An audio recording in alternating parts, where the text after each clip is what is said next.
मेरे NEET, JEE और 12th के बच्चों, आज हम आपको फिर से कुछ इम्पॉर्टेंट रिएक्शन शेयर कर रहे हैं।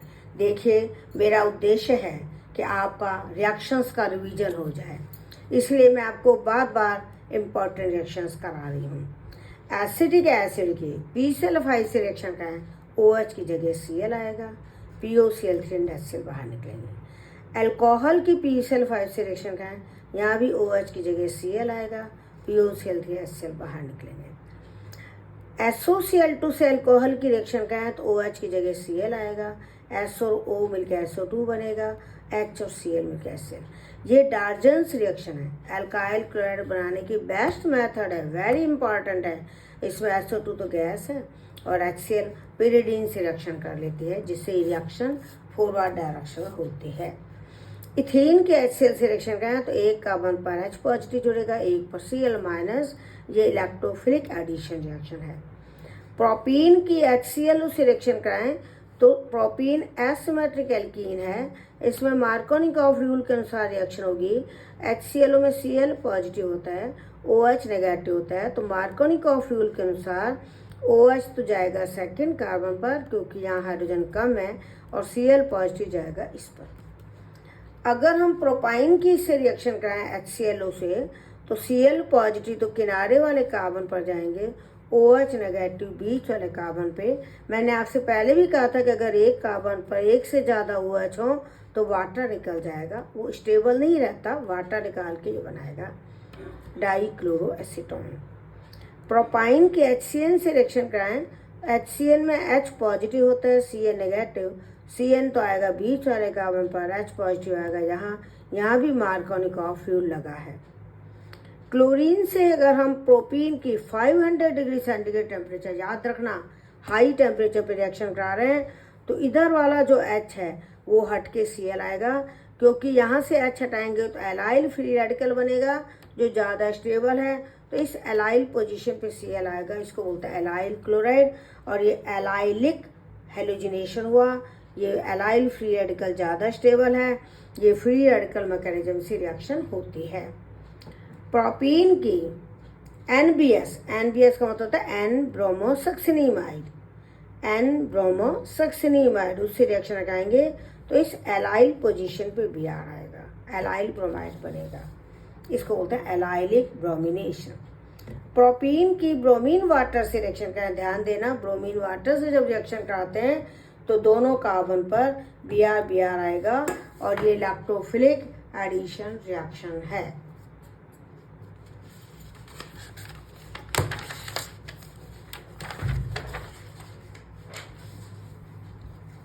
नेक्स्ट है प्रोपाइन यानी एसिटिलीन की क्लोरीन से रिएक्शन करें, दोनों कार्बन पर 2 Cl आएंगे, टेट्राक्लोरोइथेन बनेगा, इसको वेस्ट्रॉन कहते हैं।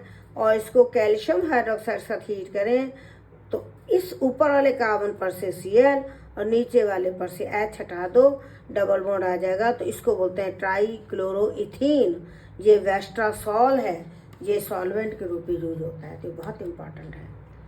इथाइलिन डाइक्लोराइड की KCN से रिएक्शन करें तो पहले दोनों Cl की जगह 2 Cn आएंगे, इसका हाइड्रोलिसिस करें, Cn की जगह COOH आ जाएंगे, सक्सेनिक एसिड बनेगा, जिसको हीट करने से 2 COH में से वाटर निकल जाएगा, सक्सेनिक एनहाइड्राइड बनेगा। अगर ये विसिनल डाइहैलाइड की जगह हम जैम डाइहैलाइड ले लें तो यही के ही रिएक्शन कराएंगे, पहले KCN से कराएंगे, 2 Cl की जगह 2 Cn आएंगे, हाइड्रोलिसिस करेंगे, 2 Cn की जगह 2 COH हो जाएंगे। लेकिन ध्यान देना, इसमें एक ही कार्बन पर 2 COH हैं, इसको हीट करेंगे तो यहाँ से CO2 निकलेगी और 3 कार्बन एटम वाला मोनोकार्बोक्सिलिक एसिड बनेगा। तो ये रिएक्शन बोर्ड में इन दोनों को डिस्टिंग्विश करने में काम आती है। एसिटिक एसिड को P2O5 के साथ हीट करें तो एसिटिक एसिड के 2 मॉलिक्यूल में से वाटर निकलेगा, एसिटिक एनहाइड्राइड बनेगा। एसिटिल क्लोराइड को सोडियम एसिटेट के साथ हीट करेंगे, Cl और Na निकाल दो, एसिटिक एनहाइड्राइड बनेगा। ये भी अच्छी रिएक्शन है, इम्पॉर्टेंट है। सोडियम इथॉक्साइड की इथाइल क्लोराइड से रिएक्शन करें, Na और Cl निकाल दो, ईथर बनेगा। ये 2 प्रोपेनॉल है, इसमें OH वाला कार्बन तो अल्फा है और ये बीटा कार्बन है।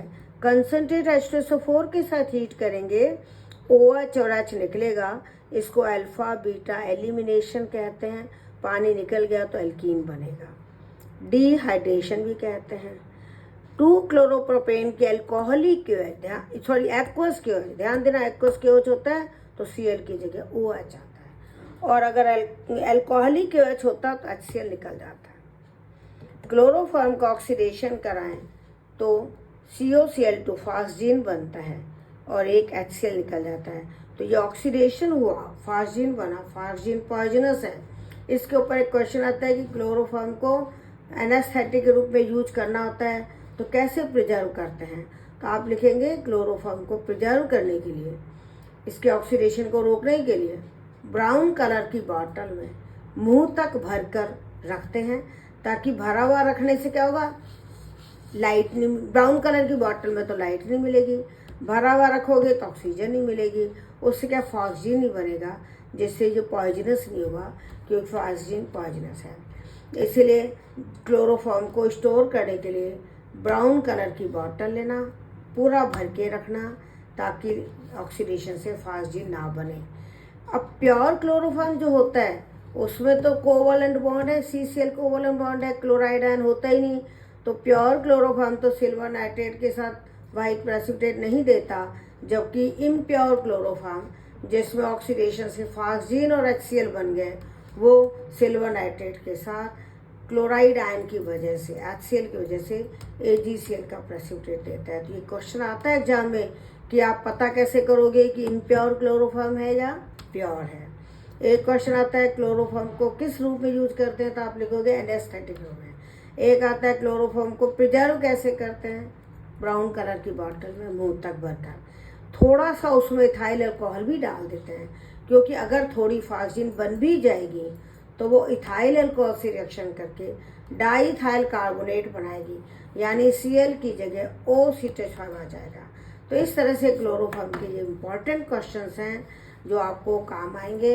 आप पढ़िए, कोई दिक्कत हो तो कमेंट में लिखिए। All the best, thank you. घबराए नहीं, हम आपको रोज इम्पॉर्टेंट रिएक्शन देंगे। Thank you.